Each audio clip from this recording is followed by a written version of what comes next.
Oke, kembali lagi di channel saya. Pada video sebelumnya kita sudah membahas tentang ICT dan juga remote sensing. Pada video kali ini kita akan membahas tentang drone multicopter. Oke, untuk yang belum tahu, nama saya Erlangga Wijaya Kusuma dari kelas SATI. NIM 22929. Channel ini akan membahas seputar teknologi, informasi, dan komunikasi yang akan membuat kita semakin inspiratif dan juga produktif.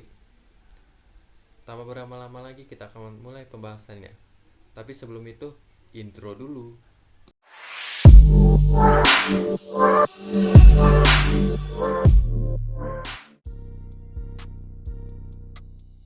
Oke, mari kita mulai pembahasannya tentang drone multicopter dan bagian-bagian drone. Kita mulai dari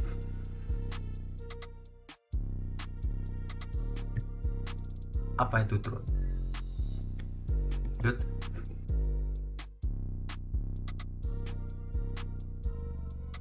Drone atau Unmanned Aerial Vehicles atau UAV adalah pesawat tanpa awak unmanned yang dikendalikan oleh komputer atau remote control.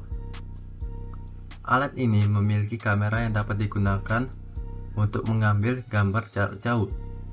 Selain itu, drone juga dapat berfungsi untuk membawa muatan seperti senjata dan sebagainya.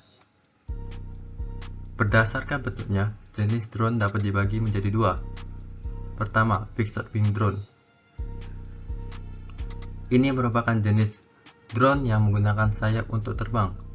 Drone fixed wing juga memiliki beberapa bentuk dan ukuran, tergantung pada kegunaannya masing-masing. Dan sumber tenaga dari drone jenis fixed wing ini bisa menggunakan baterai, ada juga yang menggunakan bahan bakar. Kedua, rotary wing drone. Ini merupakan jenis drone yang menggunakan baling-balingnya untuk terbang. Drone ini dikenal juga dengan nama multicopter dan multirotor. Drone rotary wing ini biasanya menggunakan baterai sebagai sumber tenaganya. Rotary wing ini merupakan jenis drone yang paling banyak dijual di pasaran. Lanjut. Sedangkan berdasarkan fungsi, drone juga terdiri dari beberapa jenis. Pertama, GPS drone. Sesuai namanya, ini merupakan drone yang selalu terhubung dengan sinyal GPS dari satelit. Keistimewaannya, drone ini bisa kembali ke titik keberangkatan tanpa perlu kita kendalikan. Kedua, delivery drone. Drone ini bisa dibilang sebagai troli melayang, mampu membawa sejumlah barang untuk menuju tujuan yang sudah ditetapkan tanpa melalui jalanan.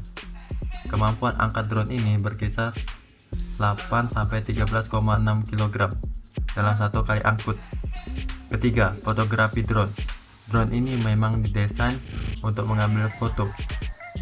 Ukurannya tidak terlalu besar, tapi cukup untuk membawa kamera digital plus sejumlah pelindung di sekitar lensa agar aman dari kondisi cuaca maupun kotoran.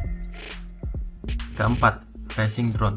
Drone ini bentuknya didesain ramping tapi mampu bertahan menghadapi tekanan angin saat berada di atas. Karena dipakai untuk balapan, drone ini lebih mengutamakan kecepatan. Tak heran jika kecepatan drone ini bisa mencapai 70-80 km per jam. Kelima, endurance drone. Pernah lihat video dari Angel yang sangat tinggi? Kemungkinan itu menggunakan endurance drone, karena drone ini bisa mencapai ribuan meter dari permukaan tanah. Keenam, ready to fly atau RTF drone. Anda tak akan banyak menemukan kesulitan untuk menerbangkan drone ini.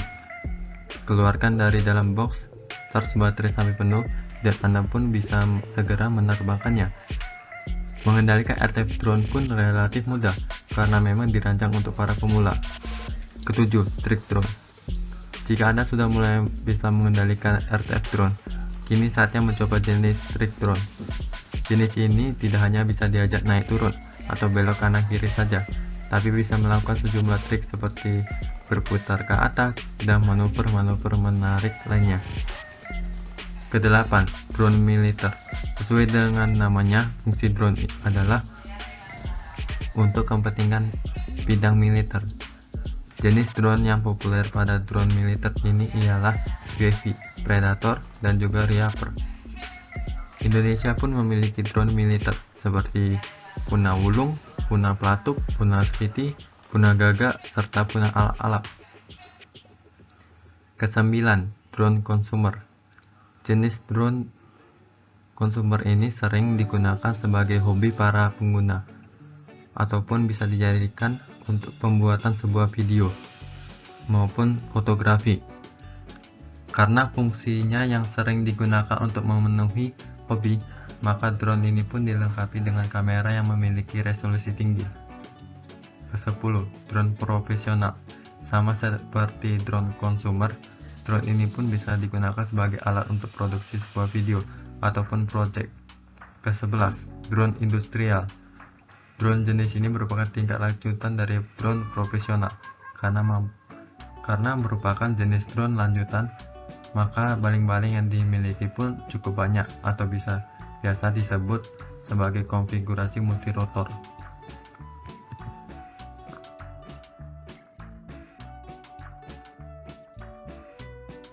Oke, kita lanjut dalam bagian-bagian drone.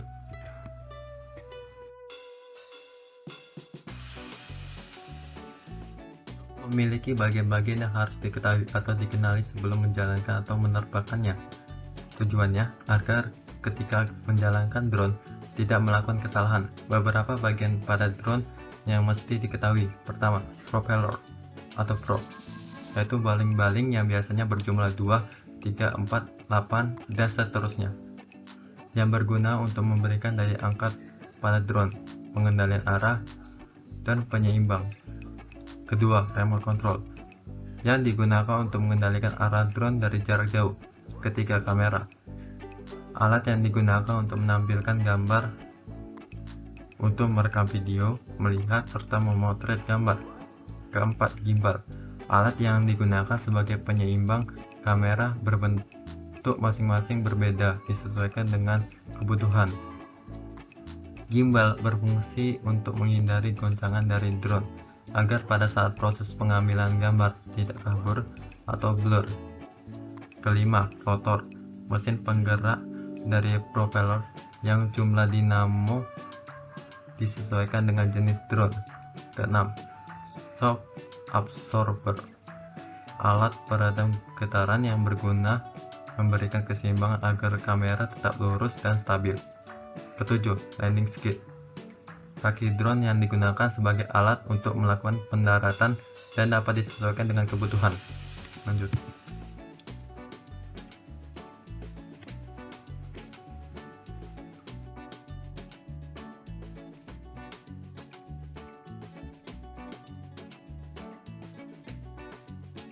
Sekian pembahasan tentang drone multicopter.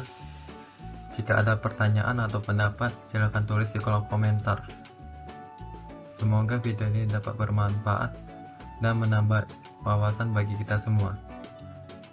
See you guys in the next video. Ciao.